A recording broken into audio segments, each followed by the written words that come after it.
Mummy, क्या ये शिकारी पंछी की आवाज थी? हाँ बच्चों, ये एक शिकारी चील की आवाज थी। मम्मी, क्या वो शिकारी चील हमें पकड़कर खा जाएगा? नहीं बच्चों, तुम डरो मत, मैं हूँ ना तुम्हारे पास। वो चील हमारे घोंसले के अंदर नहीं आ सकता, इसीलिए वो हमें नहीं खाएगा। मम्मी, हमें बहुत भूख लगी है। आपने आज खाने में क्या बनाया है? आज मैंने आपके लिए आप सबके मनपसंद की चावल की खीर बनाई है। वाह, चावल की खीर! मम्मी, हमें चावल की खीर बहुत पसंद है। चलो फिर, मैं तुम सबको चावल की खीर दे देती हूँ। लाडो सारे बच्चों को एक एक करके चावल की खीर परोस देती है।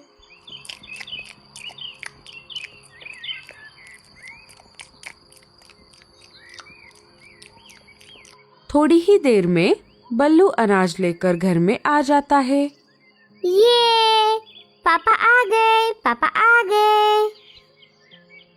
कालू जी, घर का अनाज खत्म हो रहा है, हमें जल्दी से बाहर जाकर और अनाज लेकर आना होगा। ठीक है गौरी, लेकिन अब हम एक साथ अनाज लाने नहीं जा सकते। अब हम में से किसी एक को हमारे अंडे बच्चों का ध्यान रखने के लिए घर में ही रहना पड़ेगा। ठीक है फिर, अंडे बच्चों का ध्यान मैं रखूंगी और आप जाकर अनाज लेकर आओ। अरे अरे, ऐसे कैसे? मुझे भी मेरे अंडे बच्चों के साथ वक्त बिताना है। इसलिए हम एक काम करते हैं, एक दिन अनाज लाने मैं जाऊंगा और एक दिन अनाज लाने तुम चली जाना। ठीक है कालू जी, हम ऐसा ही करेंगे। क्या हुआ लाडो, तुम परेशान लग रही हो? बोलो ना, क्या बात है? बल्लू जी, आप जब अनाज लाने के लिए बाहर गए थे, तब एक शिकारी चील बहुत देर तक हमारे घोंसले के ऊपर उड़ रहा था। मैं तो बहुत डर गई थी। अरे लाडो, अब हमें डरने की कोई जरूरत नहीं है। हमारा जो पुराना घोंसला था वो बहुत कमजोर था। इस वजह से शिकारी पंछी आसानी से उस घोंसले को तोड़कर हमारे अंडे बच्चों को लेकर जाते थे। इसी वजह से हमने ये नया घोंसला बनाकर हमारे बच्चे यहाँ लेकर आ गए हैं और हमारा ये नया घोंसला बहुत मजबूत है। अब कोई भी शिकारी पंछी इस घोंसले को नहीं तोड़ सकता। तुम डरो मत। वो सब तो ठीक है बल्लू जी, लेकिन मुझे अभी भी हमारे बच्चों की बहुत चिंता हो रही है। अरे लाडो, अब हमें बस तब तक चिंता है जब तक हमारे बच्चे उड़ना नहीं सीखते। एक बार वो उड़ना सीख गए तब वो अपनी रक्षा खुद कर सकते हैं। ठीक है बल्लू जी, चलिए, अब रात बहुत हो गई है, अब हम सो जाते हैं। लाडो और बल्लू सो जाते हैं। सुबह हो जाती है। लाडो, कल जब मैं अनाज लाने बाहर गया था तब सूचना पंछी बता रहे थे कि आगे ठंड बहुत बढ़ने वाली है। हमें आगे अनाज का मिलना मुश्किल हो जाएगा। अब हमें जितना ज़्यादा हो सके उतना ज़्यादा अनाज घर में जमा करना होगा। मैं अकेले उतना ज़्यादा अनाज एक साथ नहीं ला पाऊंगा, इसलिए तुम भी मेरे साथ अनाज लाने चलो। लेकिन बल्लू जी, अगर हम दोनों अनाज लाने के लिए चले गए तब हमारे बच्चों का ध्यान कौन रखेगा? हम बच्चों को घर का दरवाजा अंदर से लगाने को कहेंगे और जब तक हम अनाज लेकर घर वापस नहीं आते तब तक उन्हें दरवाजा ना खोलने के लिए बोल देंगे। और जाते जाते हम हमारे घर के पास वाले रीमा और भूरे को हमारे घोंसले पर नजर रखने के लिए बोल देंगे। ठीक है बल्लू जी, हम ऐसा ही करेंगे। लाडो और बल्लू बच्चों को सारी बात अच्छे से समझा देते हैं। मेरे प्यारे बच्चों, तुम सबके समझ में आ गई ना हमारी बात? हाँ मम्मी, हम सब समझ गए, लेकिन आप दोनों जल्दी वापस आ जाना। हाँ बच्चों, हम जल्दी ही वापस आ जाएंगे। इतना बोलकर लाडो और बल्लू घर से बाहर निकल पड़ते हैं। उन दोनों के जाते ही बच्चे अंदर से घर का दरवाजा लगा लेते हैं। दोनों बाहर आते ही पहले रीमा और भूरे के घर के बाहर आ जाते हैं। भूरा और रीमा घर के बाहर ही बैठे हुए थे। अरे लाडो, बल्लू, तुम दोनों यहाँ कैसे? बल्लू सारी बात रीमा और भूरे को बता देता है। भूरे, रीमा, मैं और लाडो अनाज लाने के लिए बाहर जा रहे हैं। हमारे बच्चे घर पर अकेले हैं, इसलिए जब तक हम दोनों अनाज लेकर वापस नहीं आते, क्या तब तक तुम हमारे घोंसले पर नजर रखोगे? नहीं बल्लू भैया, हमें माफ कर दो। हम दोनों भी अनाज लाने के लिए बाहर जाने वाले हैं। लेकिन आप एक काम कर सकते हो, पास में ही कालू भैया और गोरी भाभी का घर है और उनके भी घर में 2 अंडे बच्चे हैं, इसीलिए वो अभी घर में ही है। आप जाकर उन्हें बोल सकते हो, वो आपके घोंसले पर जरूर नजर रखेंगे। अच्छा ठीक है रीमा, हम उनके पास जाते हैं। चलिए बल्लू जी। दोनों वहाँ से चले जाते हैं। अरे रीमा, तुमने झूठ क्यों कहा? हम दोनों तो कहीं नहीं जाने वाले। अजी चुप करो। उन बच्चों के खातिर हम हमारी जान जोखिम में क्यों डाले? अरे हाँ, ये तो मैंने सोचा ही नहीं। दोनों वहाँ से निकलकर कालू और गोरी के घर में आ जाते हैं। लाडो सारी बात उन दोनों को भी बता देती है। उस पर कालू कहता है, हाँ हाँ, क्यों नहीं। लाडो, तुम टेंशन फ्री होकर अनाज लाने के लिए चली जाओ, तब तक हम तुम्हारे घोंसले का ध्यान रखेंगे। बड़े आए ध्यान रखने वाले। क्यों जी, हमें क्या बस उतना ही काम है? देखो लाडो, मेरे भी घर में मेरे 2 अंडे बच्चे हैं। अगर कोई छोटा मोटा शिकारी पंछी आ गया तो हम उसे खदेड़ सकते हैं, लेकिन अगर कोई बड़ा खूंखार शिकारी पंछी आ गया तो हम कुछ नहीं कर पाएंगे। बाद में हमें मत बोलना। और हाँ, आते आते हमारे लिए भी थोड़ा अनाज लेते आना। ठीक है गोरी, कोई बात नहीं। वैसे तो हमने बच्चों को सब कुछ समझा दिया है। आप बस घोंसले पर नजर रखो, हम तुम्हारे लिए भी अनाज लेकर आएंगे। इतना बोलकर लाडो और बल्लू अनाज लाने के लिए चले जाते हैं। इधर चिल के इलाके में। अरे क्या हुआ सरदार, आप क्या सोच रहे हो? अरे बटले, मुझे बहुत भूख लगी है। इस ठंड के मौसम की वजह से सब तरफ कोहरा छाया हुआ है। इस वजह से शिकार का दिखना मुश्किल हो गया है। अब तू ही बता, हम क्या करेंगे? अब शिकार खुद उड़कर तो हमारे पास नहीं आएगा ना। अरे सरदार, अब शिकार हमारे पास नहीं, उल्टा हम ही शिकार के पास जाएंगे। अरे तू क्या बोल रहा है? साफ साफ बता। अरे सरदार, मुझे एक ऐसा घोंसला पता है जहां हमें शिकार जरूर मिलेगा। वहां पर पूरे 7 बच्चे हैं। अरे तो फिर देर किस बात की? चल जल्दी से। बटला और सरदार वहां से निकलकर लाडो के पुराने घोंसले के पास आ जाते हैं। वहां आकर उन्होंने देखा घोंसला तो पूरा खाली था और टूटा फूटा भी। अरे वो बटले के बच्चे, ये तू मुझे कहाँ लेकर आ गया? कहाँ है वो 7 बच्चे? ये घोंसला तो पूरा खाली है। अरे सरदार, लगता है उन बच्चों के माँ बाप ने अपना नया घोंसला किसी दूसरी जगह पर बनाया है, क्योंकि मैंने इस घोंसले से बहुत बार बहुत सारे अंडे बच्चे चुराकर आपको खिलाए हैं। अच्छा अच्छा ठीक है, चल फिर हम उनके नए घोंसले को ढूंढ कर निकालते हैं। दोनों वहां से निकल पड़ते हैं। चलो जरा बाहर जाकर लाडो से मिलकर आती हूँ। बहुत दिन हो गए, लाडो से बात नहीं हुई। बच्चों को भी मिलकर बहुत दिन हो गए। मीनू मौसी घर के बाहर निकल पड़ती है। इधर चील और बटला उन 7 बच्चों को ढूंढते हुए कालू और गोरी के घोंसले के बाहर आ जाते हैं। चील खिड़की से अंदर झांक कर देखता है। अरे ओ कौवे के पिल्ले, क्या तुझे ऐसे घोंसले के बारे में पता है जिसमें पूरे 7 बच्चे रहते हैं? नहीं चील भाई, हमें तो ऐसे घोंसले के बारे में नहीं पता। कालू को पता होकर भी उसने चील को नहीं बताया। तभी बटले की नजर घोंसले में रखे हुए 2 अंडों पर चली गई। अरे सरदार, हम उन 7 बच्चों को बाद में खा लेंगे। अभी वो देखिए, इनके घोंसले में 2 अंडे हैं। एक आप खा लो, एक मैं खा लेता हूँ। नहीं नहीं, आप मेरे अंडे बच्चों को मत खाओ। मैं आपको उन 7 बच्चों का पता बता देती हूँ। अरे गोरी, ये तुम क्या कर रही हो? आप चुप रहो जी, मैं मेरे बच्चों के लिए कुछ भी कर सकती हूँ। सुन रही कवि, अगर तूने हमें गलत पता दे दिया तो हम वापस आकर तुम सबको खा जाएंगे। गोरी उन दोनों को लाड़ो के नए घर का पता दे देती है।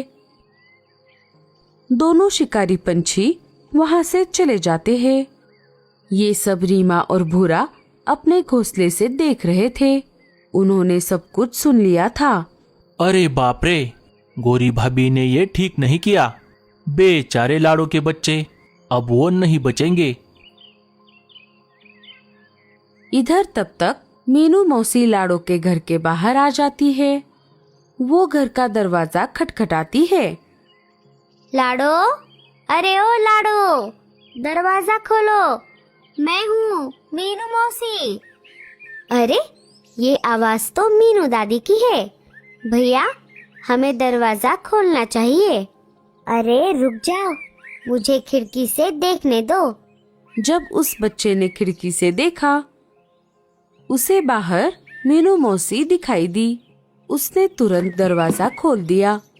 अरे मीनू दादी, जल्दी से अंदर आ जाओ। मीनू मौसी घर के अंदर आ जाती है। अरे बच्चों, ये सब क्या हो रहा है?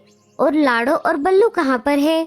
सोनू सारी बात मीनू मौसी को बता देता है। अच्छा, तो ऐसी बात है। कोई बात नहीं बच्चों, अब जब तक दोनों वापस नहीं आते, मैं तुम्हारे पास ही रहूंगी।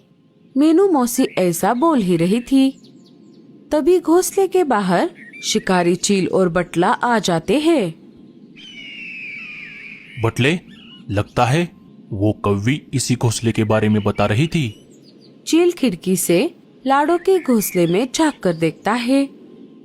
उसे अंदर वो 7 बच्चे दिखाई देते हैं। अरे वाह वाह वाह वाह, आज तो मैं पेट भर के खाना खाऊंगा। अरे बाप रे, मैं इस लाडो के घर में कौन से मुहूर्त पर आ गई। मैं तो यहाँ पर बुरी फंस गई रे बाबा। अब मुझे ही इन बच्चों को बचाना होगा। सुन रही चिड़िया, जल्दी से घोंसले का दरवाजा खोल दे, नहीं तो मैं पूरे घोंसले को तोड़ दूंगा। नहीं नहीं, आप घोंसले को मत तोड़ो, मैं दरवाजा खोल देती हूँ। अरे मीनू दादी, ये आप क्या कर रही हो? अरे रुक जाओ बच्चों, मेरे पास एक आइडिया है। मीनू मौसी दरवाजा खोल देती है। बटले, अंदर जा और सारे बच्चों को लेकर बाहर आ जा। जैसे ही बटला अंदर जाने लगा, मीनू मौसी लाल मिर्च का पाउडर बटले के आँखों में डाल देती है और फिर से दरवाजा बंद कर देती है। अरे बाप रे, मर गया रे। मेरी आंखें बहुत जल रही है। सरदार, बचाओ बचाओ। बटला वहाँ से भाग जाता है। अरे ओ चिड़िया, ये तूने क्या कर दिया? रुक जा, मैं तुझे अभी बताता हूँ। जैसे ही चील ने खिड़की से मुंह अंदर डाला, मीनू मौसी ने एक बड़ा सा डंडा लेकर चील के मुंह पर जोर से मार दिया। अरे बाप रे, मर गया रे, मेरी चोंच। चील ने मुंह बाहर निकाल दिया। चिड़िया, ये तूने अच्छा नहीं किया। रुक जा, मैं जाकर एक और चील को लेकर आता हूँ, फिर हम दोनों तुम सबको खा जाएंगे। चील भी वहाँ से चला जाता है। देखा बच्चों, झटपट पटापट। बच्चों, अब मेरी बात ध्यान से सुनो। अब हमारा यहाँ रहना ठीक नहीं है। चलो, तुम सब मेरे साथ चलो। मुझे एक ऐसी जगह पता है जहाँ वो शिकारी चील नहीं आएगा। मीनू मौसी बच्चों को लेकर बाहर आ जाती है। तभी रीमा और भूरा वहाँ पर आ जाते हैं। अरे बाप रे, मीनू मौसी, अभी हमने सब कुछ देखा। आप तो बहुत बहादुर हो। आज आपकी वजह से ये बच्चे जिंदा है। रीमा, भूरे, मैं इन बच्चों को मेरे साथ लेकर जा रही हूँ। तुम भी यहाँ पर मत रुको। वो चील यहाँ पर कभी भी वापस आ सकता है। जब बल्लू और लाडो वापस आ जाएंगे तब उन्हें सब कुछ बता देना और उन्हें मेरे बताए हुए जगह पर भेज देना। ठीक है मीनू मौसी, हम उन्हें बता देंगे। मीनू मौसी दोनों को उस जगह का पता देकर बच्चों को लेकर वहाँ से चली जाती है। कालू जी, अब तक तो उस चील ने बच्चों को खा भी लिया होगा। मैं जाकर देख कर आती हूँ। अरे गोरी, तुम्हारा दिल है कि पत्थर? तुम्हें ऐसा बोलने में जरा भी शर्म नहीं आ रही? आप चुप रहो जी, मैं जाकर देख कर आती हूँ। गोरी उस तरफ निकल पड़ती है। जैसे ही वो वहाँ पर आ गई, उसने देखा वहाँ पर तो कोई भी नहीं था। अरे वाह, लगता है चील उन बच्चों को उठाकर ले गया। इधर जब गोरी बाहर आ गई थी तब एक दूसरा चील कालू के घर के बाहर आ जाता है और घर का दरवाजा तोड़कर कालू को घायल करके उसके अंडे बच्चों को उठाकर ले जाता है। जब गोरी अपने घर में वापस आ गई तब उसने देखा कालू बुरी तरह से घायल हो गया था और उसके अंडे बच्चे भी वहाँ पर नहीं थे। अजी, ये सब क्या हो गया? कालू सारी बात गोरी को बता देता है। देखा गोरी, दूसरों का बुरा सोचने वाले का क्या अंजाम होता है। तुम्हारी सजा मुझे मिल गई। इधर लाडो और बल्लू अनाज लेकर अपने घर की तरफ वापस आ रहे थे। तभी उन्हें रास्ते में वही चील कालू और गोरी के अंडे बच्चे लेकर जाता हुआ दिखाई देता है। अजी, वो देखिए, वो चील कालू भैया और गोरी भाभी के अंडे बच्चे चुरा कर ले जा रहा है। जाइए, आप कैसे भी करके उन अंडे बच्चों को बचाकर कालू भैया के घोंसले में वापस लेकर आइए। मैं हमारे बच्चों के पास वापस जाती हूँ। ठीक है लाडो। बल्लू उस चील के पीछे पीछे निकल पड़ता है। थोड़ी देर बाद वो चील एक पेड़ पर आकर बैठ जाता है। अरे वाह वाह वाह वाह, आज इतने दिनों बाद अंडे खाने को मिलेंगे। चील अंडों को खाने ही वाला था, तभी दूसरा चील उसके पास आ जाता है। अरे रुक जा मेरे भाई, तू अभी इसी वक्त मेरे साथ चल। अरे लेकिन बात क्या है, वो सब मैं तुझे रास्ते में बताऊंगा। अच्छा अच्छा ठीक है, रुक जा, पहले मुझे इन 2 अंडों को खाने दे। अरे तू इन अंडों को बाद में भी खा सकता है, इन्हें यहीं कहीं छुपा दे। हम जहां जा रहे हैं वहां तुझे एक साथ 7 बच्चे खाने को मिलेंगे। क्या क्या कहा, 7 बच्चे? चल फिर हम अभी निकलते हैं। दोनों चील वहां से चले जाते हैं। बल्लू ये सब पास वाले एक पेड़ के पीछे छुपकर सुन रहा था। अरे बाप रे, मेरे बच्चे और लाडो खतरे में हैं। ये दोनों वहां पहुंच जाए उससे पहले मुझे वहां पहुंचना होगा। अच्छा हुआ मुझे एक शॉर्टकट रास्ता पता है। बल्लू वो अंडे बच्चे लेकर शॉर्टकट रास्ते से लाडो और बच्चों की तरफ निकल पड़ता है। थोड़ी ही देर में वो अपने घर के बाहर आ जाता है। वहां आकर उसने देखा लाडो और बच्चे तो वहां पर नहीं थे। अरे बाप रे, लाडो और बच्चे तो यहाँ पर नहीं हैं। कहीं वो दोनों शिकारी चील मुझसे पहले तो यहाँ पर नहीं आ गए। वो ऐसा सोच ही रहा था, तभी भूरा उसके पास आ जाता है। अरे बल्लू, तुम जल्दी से मेरे साथ चलो। भूरा बल्लू को लेकर कालू और गोरी के घर में आ जाता है। उनके घर में लाडो और रीमा पहले से ही मौजूद थे। अपने अंडे बच्चों को वापस देखकर गोरी जोर जोर से रोने लगती है। मेरे बच्चों! सारे एक दूसरे को घटी हुई सारी घटनाएं बता देते हैं। लाडो, बल्लू भैया, मुझे माफ कर दो, मुझसे बहुत बड़ी गलती हो गई। कोई बात नहीं गोरी भाभी, हम दोनों के बच्चे सुरक्षित हैं। दोस्तों, अब हम सबका यहाँ रहना खतरे से खाली नहीं है। हम सबको यहाँ से जाना होगा। चलो दोस्तों, आप सब मेरे पीछे पीछे आ जाओ। चीलों के आने से पहले भूरा सबको लेकर मीनू मौसी के बताए हुए जगह पर आ जाता है। लाडो अपने बच्चों को देखकर बहुत खुश हो जाती है। दोस्तों, अब जब तक सर्दियाँ खत्म नहीं होती तब तक हम सब इसी पेड़ के घर में रहेंगे। इधर थोड़ी ही देर में दोनों चील लाडो के घोंसले के बाहर आ जाते हैं। वहां आकर उन्होंने देखा वहां पर तो कोई भी नहीं था। वो वहां से निकलकर कालू और गोरी के घोंसले के बाहर आ जाते हैं। वहां पर भी कोई भी नहीं था। फिर दोनों वहां से निकलकर वापस उन अंडे बच्चों के पास आ गए। अरे ओ मूर्ख, तेरी वजह से मैंने यहाँ रखे हुए अंडे भी चले गए। अब मैं तुझे नहीं छोड़ूंगा। दोनों चील आपस में लड़ पड़ते हैं।